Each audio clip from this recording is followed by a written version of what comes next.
भूगोल भाग 3 को मैं लेकर के आ गया हूं इस वीडियो में, जिसमें भारत की स्थिति और विस्तार से संबंधित कुछ 20 महत्वपूर्ण प्रश्नों को दोबारा से मैं लेकर के आया हूं। इसमें कुछ नए क्वेश्चन आपको मिलने वाले हैं, जिसमें भारत की स्थिति यानी उसका जो जियोग्राफिकल लोकेशंस है, अंतर्राष्ट्रीय देशों के साथ उसके जो बाउंड्री लाइन्स है उसमें क्या परिवर्तन है और किस तरीके से उन्हें जाना जाता है, उनसे किस तरीके के प्रश्न बन सकते हैं, उन सभी प्रश्नों को मैं लेकर के यहाँ पे आया हूँ।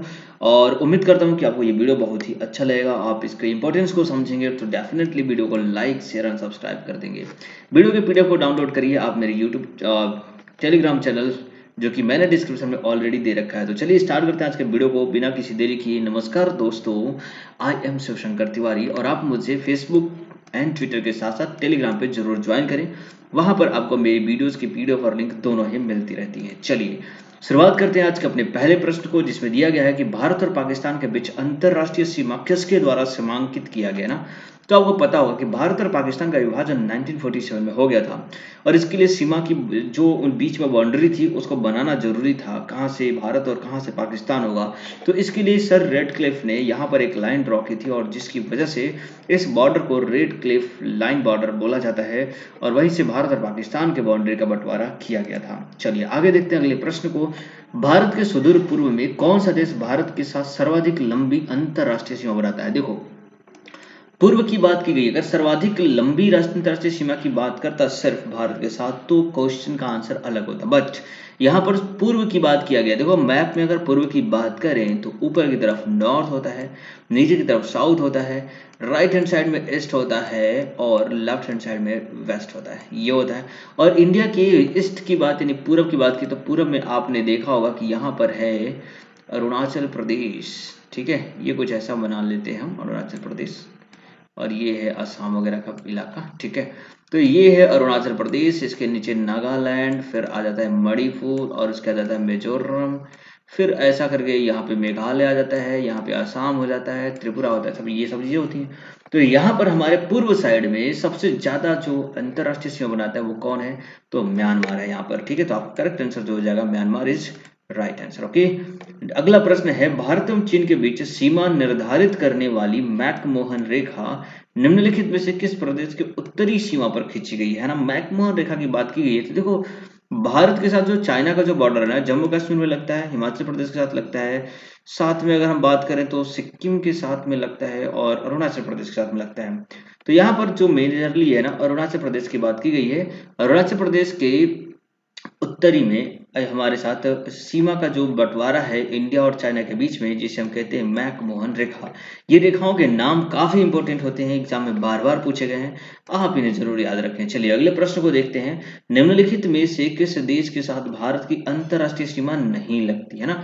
पाकिस्तान के साथ लगती है, बांग्लादेश के साथ लगती है, भूटान के साथ भी लगती है, श्रीलंका के साथ देखो मतलब जो सीमा है स्थलीय सीमा नहीं है, उसके साथ जो है वाटर बॉडीज है ना, मतलब ये एक तरीके का आइलैंड है श्रीलंका, जिसके चारों तरफ पानी है और भारत इसके साथ एक स्ट्रेट है जो भारत और इसके बीच में, जिसे हम कहते हैं पाक स्ट्रेट। इधर इंडिया और इधर श्रीलंका, बीच में पानी होता है, इसलिए इसकी सीमा हमारे साथ नहीं लगती है। चलिए आगे बात करते हैं। अगला प्रश्न है निम्नलिखित में से कौन सा देश भारतीय उपमहाद्वीप के अंतर्गत शामिल नहीं किया जाता?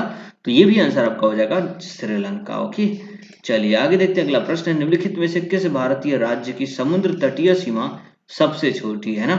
देखो तटीय सीमा की बात करें तो गुजरात हो गया, महाराष्ट्र हो गया, कर्नाटका, केरला, इस तरह के ये सारे राज्य हैं जो समुद्री तटीय सीमा बनाते हैं। उनमें से गोवा का जो है वो सबसे कम स्थलीय समुद्र तटीय सीमा यहाँ पर है। चलिए अगला प्रश्न देखते हैं। भारत की सबसे लंबी अंतरराष्ट्रीय सीमा किस देश के साथ में है? अभी देखा ना, लंबी अंतरराष्ट्रीय सीमा, वहां पूर्वी अंतरराष्ट्रीय सीमा के लिए बात किया गया था और सबसे लंबी अंतरराष्ट्रीय सीमा की बात करें तो बांग्लादेश के साथ भारत शेयर करता है, आप इसे जरूर याद रखें। अगला प्रश्न देखते हैं। सबसे छोटी स्थलीय सीमा भारत के किस देश के साथ में लगती है? तो आपको पता होना चाहिए कि भूटान के साथ भारत का सबसे कम स्थलीय सीमा लगता है। आगे प्रश्न है भारत को निम्नलिखित भौतिक प्रदेशों में विभाजित किया जाता है। देखो भारत को मुख्यतः 4 भौतिक प्रदेशों में विभाजित किया जाता है और उसमें कौन सी है? उत्तरी पर्वतीय प्रदेश, बृहद मैदानी प्रदेश, दक्षिणी प्रायद्वीपीय प्रदेश तथा सागर तटीय।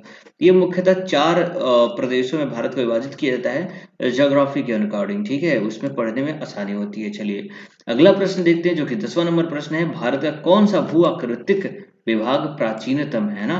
तो भारत की भू आकृति की बात करें तो प्रायद्वीपीय पठार जो भारत का दक्षिणी प्रायद्वीपीय पठार है वो पुराना माना जाता है। गोंडवाना लैंड जब था तब से इसकी व्याख्या की जाती है, ठीक है। तो उम्मीद करता हूँ आपको ये प्रश्न काफी इंपॉर्टेंट लग रहे होंगे डेफिनेटली, तो प्लीज आप इसको लाइक शेयर और सब्सक्राइब कर दीजिए अभी कभी अगर आपने नहीं किया है तो। चलिए आगे देखते हैं अगले प्रश्न को। गारो खासी जयंतिया ना, ये 3 जो पहाड़ियां हैं ये मेघालय में पाई जाती है। गारो खासी जयंतिया, इनकी संरचना और उत्पत्ति की दृष्टि से किसका भाग है, तो आपको पता होना चाहिए कि ये जो है ना पूर्वोत्तर पहाड़ियां जो है म्यांमार के साइड में, उन्हीं पर्वत पहाड़ियों का ये भाग है। चलिए आगे देखते हैं अगले प्रश्न है यहाँ पर, निम्नलिखित में से कौन सा तट पश्चिमी तट का भाग नहीं है।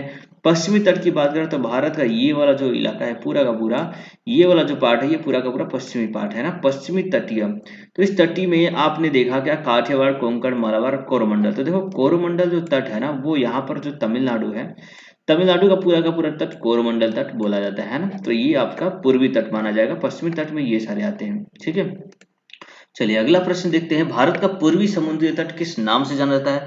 देखो पूर्वी समुद्री तट की बात करें तो ये वाला तट जो है ना वो अभी मैंने बताया कोरोमंडल तट के नाम से जाना जाता है। तो यहाँ पर क्या है, तमिलनाडु, ठीक है। और बाकी तटों की बात करें तो देखो भाई, यहाँ पर गुजरात का काठियावाड़ तट होता है, फिर कोंकण तट होता है, फिर मालाबार तट होता है, ये कोरोमंडल होता है, और यहाँ पर उत्तरी सरकार और दक्षिणी सरकार के नाम से तट को जाना जाता है।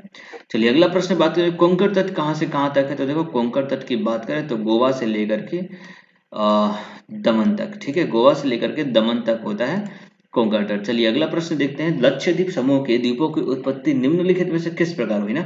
लक्षद्वीप देखो भारत की अगर बात करें तो भारत का ये वाला पार्ट से इस वाले जगह को देखेंगे तो यहाँ पर लक्षद्वीप है, यहाँ पे अंडमान एंड निकोबार है, ठीक है। तो लक्षद्वीप जो है वो पूरा का पूरा कोरोमंडल यानी प्रवाल तत्वों से बना हुआ है ना, प्रवाल भित्तियों से मिलकर के बना हुआ है, इसलिए इसकी उत्पत्ति प्रवाल की उत्पत्ति से हुई है। चलिए अगला प्रश्न देखते हैं, भारतीय क्षेत्र में स्थित 2 ज्वालामुखी द्वीप कौन कौन से हैं। तो देखो भारत में एक तो एक्टिव द्वीप है बैरन आइलैंड और दूसरा है नारकोंडम, ठीक है, ये दोनों भारत में ही है बस, और बाकी यही है। अगला प्रश्न देखते हैं, अगले प्रश्न में न्यूमुर द्वीप कहाँ पे ये पूछा गया है। तो देखो न्यूमुर द्वीप जो है ना वो बंगाल की खाड़ी में ही है। चलिए अगले प्रश्न में चलते हैं, अगला प्रश्न यहाँ पर हो जाएगा, निम्नलिखित में से कौन एक द्वीप है, ठीक है। निम्नलिखित में से कौन एक द्वीप है, तो आपको पता होना चाहिए कि दमन द्वीप नहीं, पांडिचेरी, दादरा नगर हवेली नहीं है, दीव यहाँ पर द्वीप है, यहाँ पर देख लीजिए आप, ठीक है, आप इसे याद रखिए। चलिए अगला प्रश्न देखते हैं, सेकंड लास्ट, स्वतंत्रता से पूर्व कौन सा भारतीय क्षेत्र काला पानी के नाम से, आपने सुना होगा अंग्रेजों के टाइम पे जो भी स्वतंत्रता सेनानी थे उनको काला पानी की सजा दी जाती थी, जहां पर जाने से लोगों की रूह कांप जाती थी, इतना भयंकर वाला सजा दिया जाता था।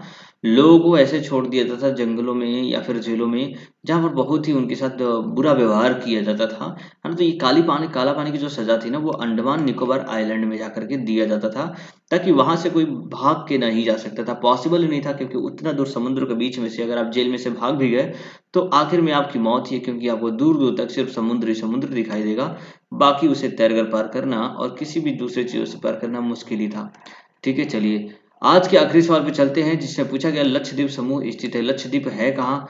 तो आपको मैंने बताया कि ये है गुजरात, और इसके अलावा ये भारत का वेस्टर्न पार्ट, और यहाँ पर है लक्षद्वीप। तो लक्षद्वीप जो है वो पूरा का पूरा ये अरब सागर है, ये बे ऑफ बंगाल है, और यहाँ पे ये पूरा का पूरा इंडियन ओशन है। तो आपने देखा क्या कि ये जो है अरब सागर में स्थित है।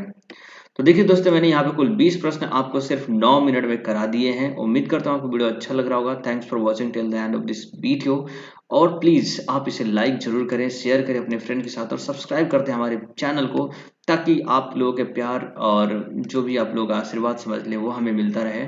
आपका दिन शुभ रहे। जय हिंद, जय भारत।